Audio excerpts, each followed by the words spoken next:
Hey there, welcome to the garden. Still got a few tomatoes. This Juliet tomato plant is like about to be completely done for the season, but it's still producing the last few tomatoes that it's got. So I don't really have any plans for this particular bed. So I'm just not, I'm just gonna let it do its thing and keep producing whatever it's gonna produce. Fine by me, no problem. And I'll take those in. My daughters will love the cherry tomatoes. So I'm out here today. I'm gonna plant a few things, I think. I brought out some seeds and I don't have a ton of space in these beds. Obviously, I still need to put so much garden soil in all of these things and fill them all up quite a lot. So that's not gonna happen today. But I do have a couple that have some soil space. And so I brought out some cold weather plants and I thought, you know what, let's just pop a few of these seeds into some of the containers and we'll just see how they do. Right there, and try to remember to come back for them. At the far end of the garden here, it's looking very sort of fall, dreary, gray sky, rainy-ish day. At the far end of the garden here, we've got this bed, which I tried to sow with some fall greens. I do have some garlic over here, but something got in and ate most of the greens that I planted, which was a little frustrating. But I have this, let me pull it out. I have this seed tape and I have some kale seeds. And I thought maybe I'd just give it another try and see what happens. Who knows? It may not end up working and whatever pest is getting in here, and took out some of my plants may come back. But this, I've had this seed tape, years now. I bought this a long time ago. And basically, it's like paper. If you've never used seed tape before, it's paper. The seeds are in there. So you can lay the paper down and spread it out and theoretically have good spacing and everything for your seeds. So as I said, I've had this for a few years. It's time to use it. So I'm just going to try it. And it'd be nice to have some lettuce. This is let's see, what kind of lettuce is it? A salad bowl, just like kind of classic salad lettuce.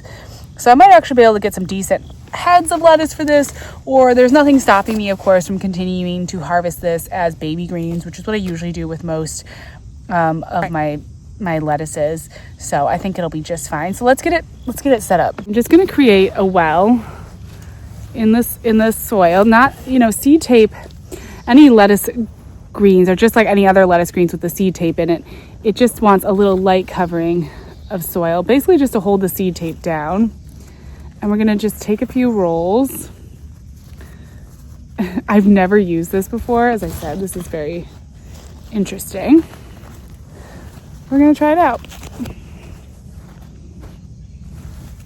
And just kind of cover it a little bit. I don't want to cover it super deep. Hopefully we've had like a nice on and off rain, which has been really good for the garden, really helpful.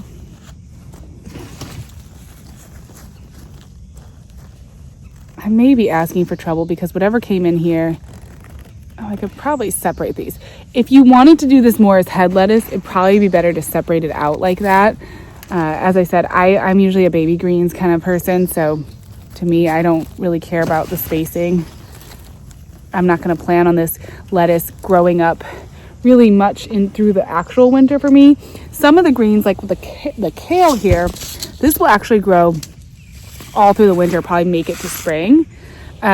Lettuces for me, usually when we have those really cold days in like January, February, we'll usually get a really cold snap where it'll be well below freezing, and that's usually when my lettuce is kind of done. But the kale won't mind. So what I'm going to do is just be really crazy. I'm just going to sprinkle this in and around the seed tape. Just kind of all over. If this bed is just full of kale in the spring, I would love it. And it is sort of in the back of the garden, so a bit more of a shadier space with the kale. Woo! Try not to drop the camera. My thought with the kale is that since it's in this back garden bed, since it's got a little bit of space, eventually, when we get to spring, if it's still growing, then it'll maybe last a little bit longer because it is kind of in a shaded spot. I've never had greens be able to grow all the way through the season. I'm in zone 7B. I'm in Virginia. It gets very hot and humid. So we are not really able to grow greens all the way through the colder season or the summer season. It usually, sorry, I got distracted. We are not able to grow greens all the way through the summer. I know in some northern climates you can actually grow like lettuces and broccoli and stuff through the summer. That does not happen here. It's really a winter thing for us. So this maybe being in the shade, I might get a little extended season on it before it bolts. I might not, because it is just so hot and humid in general that there's not a lot of chance for things to really grow out past really April, May-ish.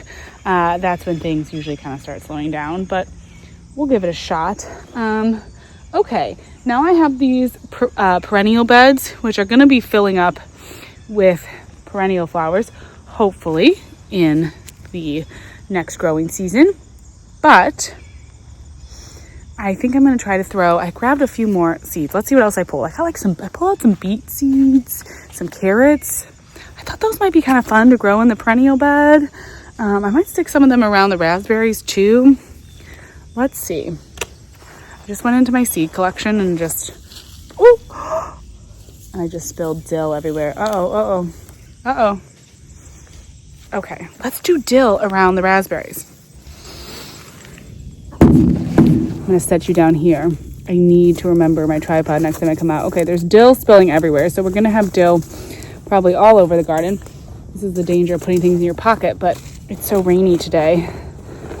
Okay, so this is Tetra dill. I love this dill because it's a very compact, full dill, and it's very heat tolerant. Dill is going to be happier in this cool, like, fall garden.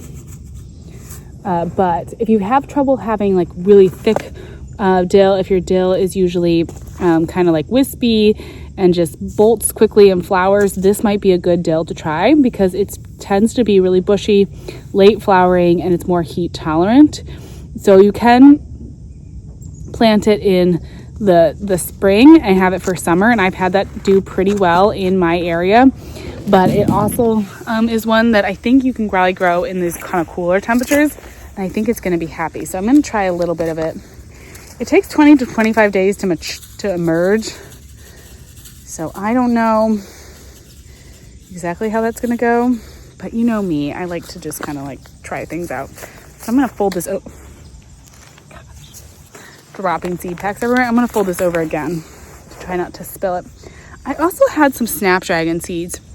Snapdragons are one that I usually start inside, but they are a pretty cold, hardy flower. And I want to test out if I sow a few of them in this like flower bed here, if they actually can come up and do anything for me, because I think if I wanted them blooming in the spring, I probably would have to plant them inside like right now, and I'm not ready to do that. So I'm just gonna sprinkle them around. Okay, something keeps ripping the leaves off of my plants. I have got to figure out, I'm pulling out my seedlings. I have got to figure out what this is. It's not my children.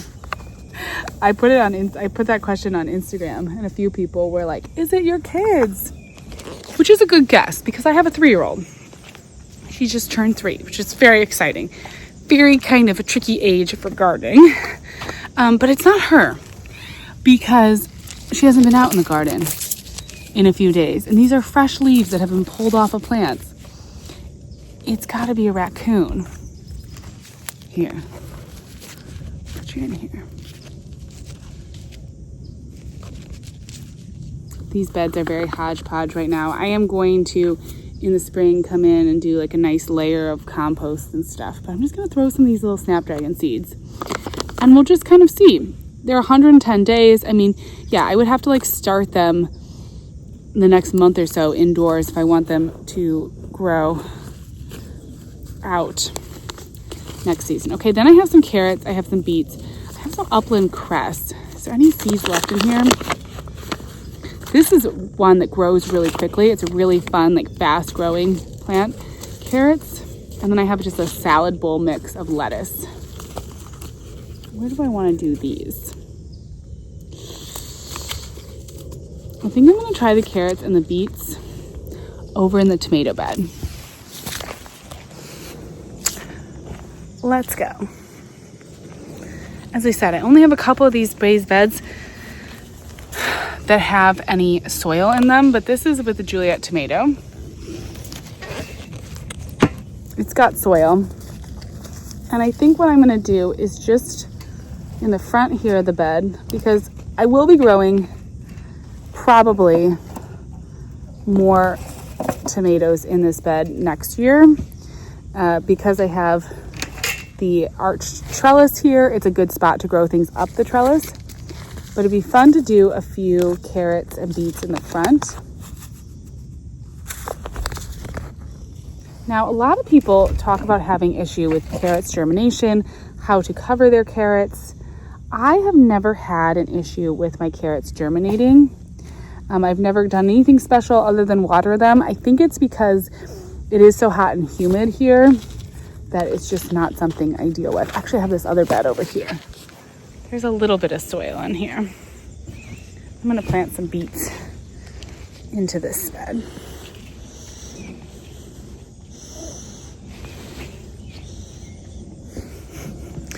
I'm just kind of making it up as I go. This has been such a funny garden year, and I feel like we're at the, this sort of tail end here. So I'm just like having fun and planting stuff and doing whatever. There's some sawdust in this bed. Hopefully that's nice and lofty. That'll be good. All right, I don't think I'm gonna do the lettuce. I could just throw a bunch of lettuce into the flower beds, but I don't think I'm going to do that, as it turns out. I think I'll just leave that there. Okay, good. All right, well, I got some things planted. So now I do really need to focus on getting these raised beds and different beds filled. So that is gonna take quite a bit of soil. That's gonna be a big project for me. But I do feel good about that. I think that it's gonna be nice to have it all nice and just all nice and filled, and then we can really plant. But right now, I'm just taking my time. Okay, everything planted. I don't have to water today because it rained. So I think that's it for now. As always, thank you so much for watching, and I will talk to you again soon. Bye.